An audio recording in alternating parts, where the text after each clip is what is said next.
Hello friends, welcome. This is Neetu Kumari. तो जैसा कि आप देख सकते हैं, आज हम बात करेंगे मौर्य साम्राज्य के बारे में। अपना चंडीगढ़ जेबीटी में ये टॉपिक दिया हुआ है, तो उसी से संबंधित अब आज हम बात करेंगे। तो इस वीडियो में मैं आपको बताने वाली हूँ कि जो चंद्रगुप्त मौर्य है, जिसने मौर्य साम्राज्य की नींव रखी थी, तो उसी के बारे में आज हम डिस्कस करेंगे। बाकी जो नेक्स्ट वीडियो है उसमें मैं आपको बिंदुसार, अशोक और जितने भी आगे इसके शासक रहे थे उसके बारे में हम बातचीत करेंगे। सबसे पहले थोड़ी शुरुआत करते हैं कि मौर्य वंश का संस्थापक चंद्रगुप्त मौर्य का जन्म 345 ईस्वी में हुआ था। ठीक है, क्योंकि यहाँ पर सबसे इम्पोर्टेंट जानना जरूरी है चंद्रगुप्त मौर्य के बारे में जानना। क्यों? क्योंकि मौर्य साम्राज्य की नींव ही उसने रखी थी। तो सबसे पहले जो बात आती है वो ये है कि मौर्य साम्राज्य का संस्थापक कौन था? चंद्रगुप्त मौर्य था। और दूसरा क्वेश्चन आता है उसका जन्म कब हुआ था? तो उसका जन्म हुआ था 345 ईस्वी में उसका जन्म हुआ था। जस्टिन ने चंद्रगुप्त मौर्य को सेंड्रो कोटटस कहा है, जिसकी पहचान विलियम जोन्स ने चंद्रगुप्त मौर्य से की थी। ये इसको इतना इम्पोर्टेंट अगर रखें तो इतनी इम्पोर्टेंस भी इसकी नहीं है। ठीक है, दूसरा नेक्स्ट पॉइंट आता है विशाख दत्तकृत मुद्रा राक्षस। इसमें यह भी एक क्वेश्चन पूछा जा सकता है कि जो मुद्रा राक्षस है उसके लेखक कौन है, किसने इसको लिखा है। तो याद रखना कि जो विशाख दत्त है उसने मुद्रा राक्षस को लिखा है। और मुद्रा राक्षस में चंद्रगुप्त मौर्य के लिए वृषल शब्द का इस्तेमाल किया है। ये वाला क्वेश्चन आया हुआ है, आप पिछला देखिए, कुछ मैंने मॉक टेस्ट लगाए थे तो उसमें ये वृषल पूछा गया था, तो वृषल ही नहीं समझ में आ रहा था। तो यहाँ मैंने पढ़ा तो मुझे पता लगा कि जो वृषल है इसका मतलब होता है निम्न कुल में उत्पन्न। यानी कि जो विशाख दत्त है उसने मुद्रा राक्षस नामक एक किताब लिखी, जिसमें उसने कहा चंद्रगुप्त मौर्य के लिए उसने वृषल नामक शब्द का इस्तेमाल किया, जिसका मतलब होता है निम्न कुल में उत्पन्न। ठीक है, याद रखिएगा। नेक्स्ट आता है घनानंद को हराने में चाणक्य ने चंद्रगुप्त मौर्य की मदद की थी। जो घनानंद है उसको हराने में जो चाणक्य, जिसे कौटिल्य भी कहा जाता है, जिसे विष्णुगुप्त के नाम से भी जाना जाता है। ये इंपॉर्टेंट क्वेश्चन है कि जो चाणक्य है उसे और किन के नामों से जाना जाता है। तो जो कौटिल्य है, विष्णुगुप्त है, इन दो नामों से भी चाणक्य को जाना जाता है। और चाणक्य कौन था? ये चंद्रगुप्त मौर्य का प्रधानमंत्री था। जो चाणक्य था बहुत ज़्यादा बुद्धि वाला था, बहुत चालाक था। ऑलमोस्ट जो चंद्रगुप्त मौर्य अपने प्रशासन में काम किया करता था, तो सारे सलाह मशवरा जो था ये चाणक्य से ही लिया करता था। यानी राजा तो सिर्फ चंद्रगुप्त मौर्य था, लेकिन अगर हम लोग बात करें कि शासन को चलाने का जो पूरा माइंडसेट था वो चाणक्य ही चला रहा था। यानी यही जो नीतियां तय करता था, क्या चीज़ सही रहेगी, युद्ध के लिए कब किया जाना चाहिए, क्या क्या रणनीति होनी चाहिए, वो सारी जो सलाह मशवरा है वो चाणक्य ही चंद्रगुप्त मौर्य को दिया करता था, जो कि बाद में चंद्रगुप्त का प्रधानमंत्री भी बन गया था। इसके द्वारा लिखित पुस्तक अर्थशास्त्र है, जिसका संबंध राजनीति से है। अब ये क्वेश्चन मैंने पढ़ा था कि जो कौटिल्य का अर्थशास्त्र है, वो जो उसने कौटिल्य ने अर्थशास्त्र नामक बुक लिखी है, तो वो किस चीज़ को उससे संबंधित लिखी है? तो यहाँ पे लिखा है राजनीति। क्योंकि कुछ लोग ऐसे, कुछ बच्चे, मैंने भी पहले ये समझ लिया था कि अर्थशास्त्र का मतलब होता है आर्थिक, यानी पैसे से संबंधित कुछ चीज़ें लिखी होंगी, लेकिन नहीं। अर्थशास्त्र में उन्होंने क्या किया, जो राजनीति है, जो राजनीतिक नीतियां हैं या फिर जो रणनीतियां हैं, उनके बारे में, उन सभी से संबंधित कौटिल्य ने क्या लिखा है? अपना अर्थशास्त्र लिखा है। अब यहाँ पर एक नोट दिया गया है जो आपको भी नोट करना है कि कौटिल्य ने अर्थशास्त्र में राज्य की प्रकृति का ठीक है, वर्णन किया है। इसमें वर्णन लिखा जाएगा वर्ड। ठीक है, तो जो कौटिल्य है उस कौटिल्य ने अपने अर्थशास्त्र में राज्य की प्रकृति का वर्णन किया है कि राज्य की प्रकृति कैसी थी, उसमें किस तरह से राज्य चलाया जाता था, किस तरह से राजा की नीतियाँ हुआ करती थी। क्योंकि पहले पॉलिटिक्स ही तो हुआ करती थी, राजनीति से संबंधित सारी चीज़ें चला करती थी। उसने राज्य के 7 अंग बताए हैं। मोस्ट इंपॉर्टेंट है, क्वेश्चन पूछ लिया जाता है कि कौटिल्य ने अपने अर्थशास्त्र में राज्य के कितने अंग बताए हैं? तो पूरे 7 अंग उसने बताए हैं, जिनके नाम भी उसने यहाँ पे दिए हुए हैं। स्वामी, अमात्य, जनपद, दुर्ग, कोष, दंड, सेना और मित्र। ये 7 ऐसे अंग हैं जो उसने राज्य के बताए हुए हैं कि राज्य में ये चीज़ें होती हैं। ठीक है, और इसे ही सप्तांग भी कहा जाता है। सप्तांग यानी 7 अंग। ठीक है, इसलिए इसको सप्तांग भी कहा जाता है। चंद्रगुप्त मगध की राजगद्दी पर 322 ईस्वी पूर्व में बैठा। चंद्रगुप्त जैन धर्म का अनुयायी था। इसकी हर एक लाइन में आपको क्वेश्चन छिपा हुआ है।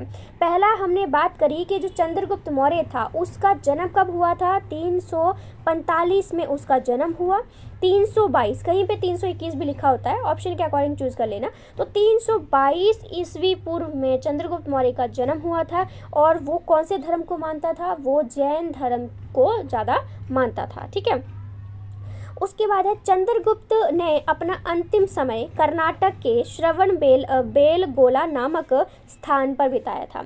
आगे डेट भी बताऊंगी मैं कि चंद्रगुप्त मौर्य की मृत्यु कब हुई थी, और जब चंद्रगुप्त मौर्य की मृत्यु होने वाली थी तो वो कर्नाटक में था। कर्नाटक में श्रवण बेलगोला नामक जगह पे था ये चंद्रगुप्त मौर्य। फिर है चंद्रगुप्त ने 305 ईसा पूर्व में सेल्यूकस निकेटर को हराया था। ठीक है, देखिए 345 में इसका जन्म हुआ, 322 में ये राजगद्दी पर बैठ गया था, मगध की राजगद्दी याद रखना, और 305 में उसने सेल्यूकस निकेटर को हरा भी दिया था। अब आते हैं सेल्यूनिकेटर के बारे में थोड़ी बातें। सेल्यूकस निकेटर ने अपनी पुत्री कर्नेलिया की शादी चंद्रगुप्त मौर्य के साथ कर दी। क्यों? क्योंकि युद्ध की संधि शर्तों के अनुसार 4 प्रांत काबुल, कंधार, हेरात और मकरान भी उसने चंद्रगुप्त मौर्य को दे दिए। क्योंकि उसने सेल्यूकस निकेटर को युद्ध में हरा दिया, तो इसने बोला कि आपको पता है कि जब कोई एक राजा किसी दूसरे राज्य के राज्य को हरा देता है तो उसके अंडर कर लेता है उसको, ठीक है, और जो राजा होता है उसको या तो मार देते हैं या फिर जेल में डाल देते हैं, पूरा साम्राज्य अपने अंडर कर लेते हैं। लेकिन जो सेल्यूकस निकेटर था उसने इसको चंद्रगुप्त मौर्य को बोला कि हम हार गए हैं, ठीक है, लेकिन हमारा राज्य हड़पने की बजाय आप ऐसा करो कि आप मेरी बेटी से शादी कर लो और साथ साथ में आपको पूरे जो 4 प्रांत हैं वो भी मैं आपको दे दूंगा। तो उसने 4 प्रांत भी दे दिए प्लस अपनी बेटी की शादी भी करवा ली। इससे क्या हुआ, जो रिलेशन ही बन गए, ठीक है, एक पॉजिटिव रिलेशन उसने वहाँ पर कर लिए। अगर आपने एक चंद्रगुप्त मौर्य सीरियल आता था वहाँ पर आपने देखा होगा तो आपको, वैसे तो सीरियल में थोड़ी गड़बड़ी भी दिखाई जाती है, लेकिन वहाँ से आप उसको देखेंगे तो आपको समझ में आएगा कि उसकी एक वाइफ थी जो कि आपने देखा हो थोड़ी अंग्रेज जैसी लगती थी, तो वो सेल्यूकस निकेटर की ही बेटी थी। ठीक है, और सेल्यूकस निकेटर को भी वहाँ पे दिखाया गया है। उसके बाद आता है चंद्रगुप्त मौर्य ने जैनी गुरु भद्रबाहु से जैन धर्म की दीक्षा ली थी। देखिए, अब ये भी पूछा जा सकता है कि चंद्रगुप्त मौर्य, हम पहले पढ़ चुके हैं कि ये जैन धर्म को मानता था। अब जैन धर्म के बारे में जो इसने जानकारी हासिल करी थी तो वो जैनी गुरु थे भद्रबाहु। ठीक है, तो जो जैनी गुरु थे भद्रबाहु, उन्होंने चंद्रगुप्त मौर्य को जैन धर्म के बारे में सारी जो शिक्षा दीक्षा होती है वो उन्होंने उनको दी थी। मेगस्थनीज सेल्यूकस निकेटर का राजदूत था जो चंद्रगुप्त के दरबार में रहता था। राजदूत मतलब जैसे हम इंडिया का भी राजदूत अमेरिका में हमने भेजा है, ठीक है, तो वहाँ जितनी भी चीज़ें होती है वो इंडिया वालों को बताता रहता है। संधि करनी हो या कुछ भी हो तो इंडिया वालों को जानकारी वो देता रहता है, ठीक है, प्रधानमंत्री को। वैसे ही मेगस्थनीज जो था वो पहले सेल्यूकस निकेटर के वहाँ पे राजदूत था, ठीक है, जानकारी देता था, जिसको उसने चंद्रगुप्त मौर्य के दरबार में भेज दिया था मेगस्थनीज को। तो मेगस्थनीज यहाँ पे आया तो मेगस्थनीज ने क्या किया, उसने इंडिका नामक एक बुक लिखी और उस बुक में उसने बहुत इंपॉर्टेंट कुछ चीज़ें लिखी थी। उसने लिखा मेगस्थनीज के अनुसार, ठीक है, मेगस्थनीज ने जो बुक लिखी है उसके अनुसार चीज़ें बताई जा रही हैं कि सम्राट का जनता के सामने आने के अवसर पर शोभा यात्रा के रूप में जश्न मनाया जाता था। यानी जब भी राजा जनता के बीच में जाता था, रथ यात्रा निकलती थी, तो बहुत ज़्यादा शोभा यात्रा जो है वो मनाई जाती थी, जश्न मनाया जाता था। उन्हें एक सोने के पालकी में लेके जाया जाता था। अब राजा था तो सोने में तो खेलेगा ही, ठीक है, तो वही है कि सोने की पालकी में उसे लेके जाया जाता था और उसके अंग रक्षक सोने और चांदी से अलंकृत हाथियों पर सवार होते थे। ये तो पालकी में होता था, उसके आसपास हाथी होते थे जो कि सोने चांदी से पूरे सजे हुए हाथी होते थे और जिन पर उसके अंगरक्षक बैठे हुए होते थे। और ये तो कुछ अंगरक्षक हो गए, ठीक है। उसके बाद है कि कुछ अंगरक्षक, इसको हटाना पड़ेगा, कुछ अंगरक्षक पेड़ों को लेकर चलते थे। इन पेड़ों पर प्रशिक्षित तोतों का झुंड भी होता था। मतलब राजा है तो सब कुछ लोग पेड़ भी पूरा लेके चला करते थे आसपास, और उन पेड़ों पर तोतों का झुंड भी हुआ करता था जो सम्राट के, एक मिनट रुकिएगा,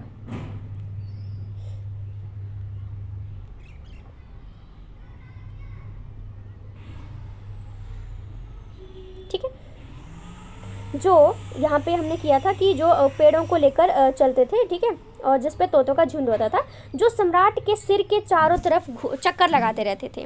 राजा सामान्यतः हथियार बंद महिलाओं से घिरे हुए होते थे। महिलाएं भी होती थी लेकिन उनके पास हथियार हुआ करते थे। उनके खाना खाने से पहले जो खास नौकर हुआ करता था, जो खाना बनाया करता था, वो उस खाने को सबसे पहले चखा करता था, फिर राजा को देते थे। ये आपने अकबर जोधा फिल्म में भी देखा होगा, जहाँ पर ऐश्वर्या खाना बनाती है, ठीक है, जो जोधा का रोल प्ले करी होती है, तो उसको जो है खाना पहले चखवाना पड़ता है, उसको चखना पड़ा था।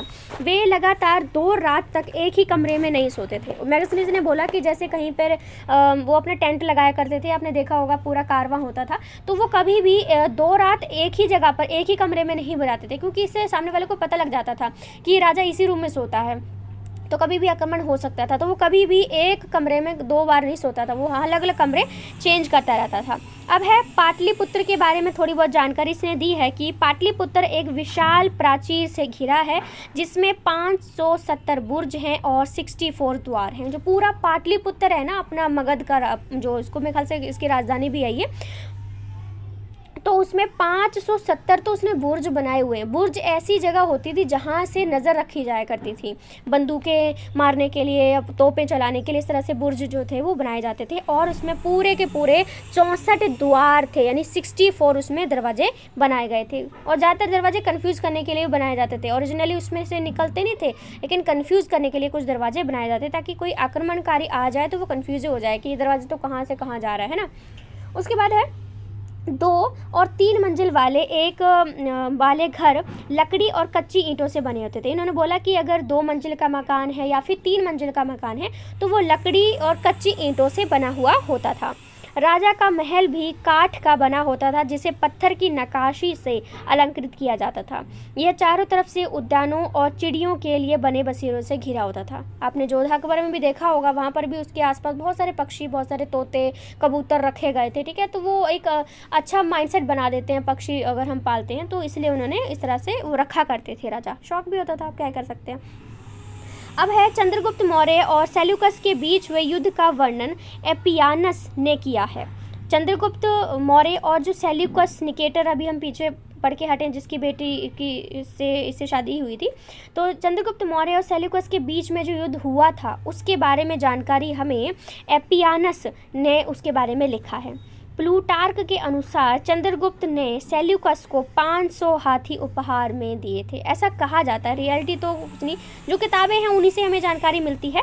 तो जो प्लूटार्क है उसने बोला कि चंद्रगुप्त ने सेल्यूकस को 500 हाथी उपहार में दिए थे, ठीक है। और लास्ट क्वेश्चन है, चंद्रगुप्त की मृत्यु 298 ईस्वी पूर्व में श्रवण बेलगोला उपवास में हो गई थी। क्यों? क्योंकि उपवास के दौरान हुई थी, उपवास के द्वारा जो है उसकी मृत्यु हो गई थी। क्योंकि हम पहले पढ़ चुके हैं कि इसने अपना अंतिम समय जो था कर्नाटक के श्रवण बेलगोला में बिताया था, क्योंकि 298 में इसकी जो है मृत्यु हो गई थी चंद्रगुप्त मौर्य की, ठीक है। तो आज हम बात करेंगे, सिर्फ हमने बात करी है चंद्रगुप्त मौर्य के बारे में। नेक्स्ट वीडियो में आपको बताऊंगी बिंदुसार और अशोक और एक और रह जाता है राजा, ठीक है, उसके बारे में भी जानकारी पूरी मैं आपको देने वाली हूँ। तो सेशन अच्छा लगा हो तो आप मुझे कमेंट करके बता सकते हैं कि ठीक लगा। बाकी मैं वीडियो तो अपनी तरफ से देती रहूँगी जब तक कि हमारा एग्ज़ाम नहीं हो जाता है। सब्सक्राइब भी कर सकते हैं चैनल को, लाइक कर सकते हैं वीडियो को, आपकी मर्जी है। So thank you so much friends, thank you.